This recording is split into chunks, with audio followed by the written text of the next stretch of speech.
Nag-face reveal na sa wakas, ang kinaabangan na baby girl, nina Ellen Adarna at Derek Ramsey. Si Liana Del Adarna Ramsey o Lily ay kasalukuyang 6 na buwan. Tila ay isa itong real-life Barbie sa ganda, at napaka-charming nito. Gaya ng kanyang mga magulang, si Lily ay ipinanganak, sa Year of the Dragon.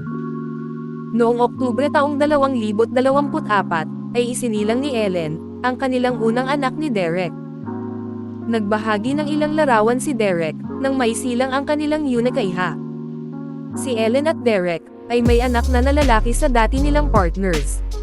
At sa pagdating ni Lily, ay sigurado na itong magiging spoil sa lahat.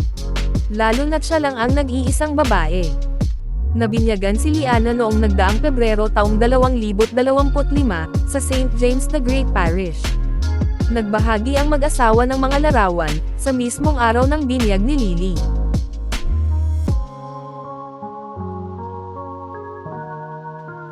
Napaka-hands-on ng couple sa kanilang mga anak. Hindi lang kay Liana, kundi pati na rin sa kay Elias. Kahit si Elias, ay napaka-maalaga at protective, sa kanyang baby sister. 3 taon na mula kinasal sina Derek at Ellen, at going strong pa rin sila. Ayon kay Derek ay mas lalo umano siyang masaya ngayon, dahil sa kanyang may bahay. Ngayon, na unti-unti nang lumalaki ang kanilang pamilya, at sa pagdating ng kanilang prinsesa, ay mas lalo umanong naging matibay ang kanilang relasyon. Kung bago ka pa sa channel ko, ay huwag kalimutang i-like, subscribe, i-share, at magkomento. Ilang buwan pa lang nanganak si Ellen, ay wala ng ebidensya sa kanyang pagbubuntis. Seryoso ang model actress, sa kanyang balik-alindog program. Kahit ilang taon na ang nakalipas, mula nang kinasal sila, ay tuloy pa rin ang kulitan ng mag-asawa.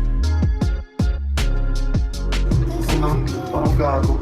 Stupid. Matagal nang gusto ni Derek na mag-face reveal, ang kanilang baby girl, pero pinipigilan umano siya ni Ellen, dahil hindi pa raw tamang panahon. At ini-enjoy pa nila ang moment na sila lang. Ibinahagi ni Ellen sa kanyang IG, ang mga newborn photos ni Lily, noong 12 days old pa ito.